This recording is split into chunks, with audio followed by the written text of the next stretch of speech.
14 सांसद हैं, उन्हें निलंबित कर दिया गया है पूरे सत्र के लिए। इस तरीके से देखा जाए, आप लोग बार-बार डिमांड रख रहे थे जो है गृह मंत्री के स्टेटमेंट की ओर से। आज भी मैंने ये कहा, मुझे ये संदेश भेजा गया कि मांग क्या है। मैंने कहा मांग तो बहुत कुछ है, लेकिन कम से कम गृह मंत्री सदन में आए और सदन में आकर अपना स्टेटमेंट, अपना बयान दे और हमें 2-4 सवाल पूछने का अगर मौका दिया जाए तो हम सोचेंगे कि ठीक है, चलो सदन को दोबारा शुरुआत करने की हमें मौका मिल रहा है। देखिए, हम लोग बाहर से आते हैं सदन में भाग लेने के लिए, और आज तक आपने क्या देखा? जिस दिन इस सदन शुरुआत हुई, आज तक क्या देखा?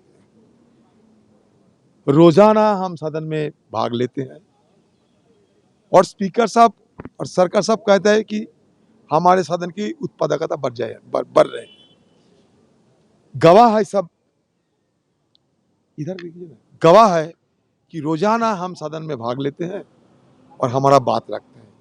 एको दिन हम सदन के अंदर कोई रोकथाम या कोई बाधा नहीं डाले। क्यों डालेंगे? सदन हमारे है। और कल भी आपने क्या देखा?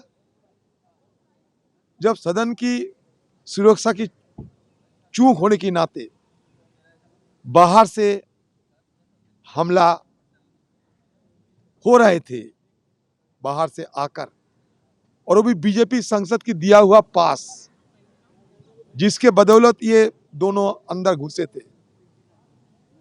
कूदने के बाद भी हमारे ये सदन की मेंबरों ने उनको रोका। हमारे कांग्रेस की एमपी ओजला को हाथ जल गया, सारे जल गई। तो सदन कोई बीजेपी के पार्टी ऑफिस नहीं है, सदन हम सबका है। जो मर्जी वो कर रहे हैं ये लोग, कि हमें कोई मांग रखने का अधिकार नहीं है। मानो या ना मानो आपकी बात है, तो हमें तो मांग रखने का अधिकार देना चाहिए। मांग अगर रखते हैं तो हमें माइक नहीं दिया जाते हैं।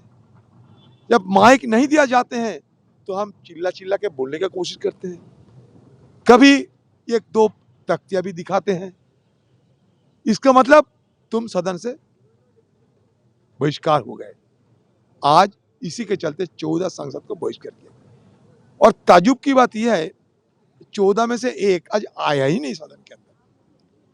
सदन के अंदर आए ही नहीं, फिर बहिष्कार हो चुके हैं। मतलब बदले की आग में जल रहे ये सत्ता पक्ष अपनी खुद की नाकामी और खामियां को दूर करने के लिए सारे इल्जाम और किसी ना किसी बहाने निगाहों भटकाने के लिए सदन की सुरक्षा, किसकी चूक, इसके बजाय ये आ जाएगी सदन का कौन, किसने रोका, किसने बाधा डाला, ये मुद्दा आ जाएगी। तो वही सवाल सर, 8 दिन, आज 9वां दिन है वर्किंग, अगर माना जाए तो 9वां दिन की कार्रवाई है। तो इस सत्र के अंदर सुचारू रूप से चल रहा था, बिल भी पास हो रहे बिल्कुल, थे, लेकिन हम ना बड़ी ढंग से हिस्सा भी ले रहे थे। और आज ही जब आप लोगों ने बात उठाई है तो सदन कल तक के लिए स्थगित हो गया, 14 सांसद सस्पेंड हो गए। किस तरीके से देखें? आज क्या देखिए, मैं ये लोकतंत्र को बलि पे तो चढ़ा दिया ही था, और धीरे धीरे बड़े क्रूरता के साथ बलि दिया जा रहे हैं। पहले से ही बलि पे चढ़ा दिया था, लेकिन बड़ी क्रूरता के साथ ये बलि दी जा रहे हैं। ना जाने ये देश इनकी अगुवाई में कहां ले चलेंगे। पिछले सुबह मैंने कहा कि मोदी है तो देश का मुश्किलें हैं। अब देखते जाओ, सर अभी आगे कल तय करेंगे, कल बोल देंगे, देखते रहो।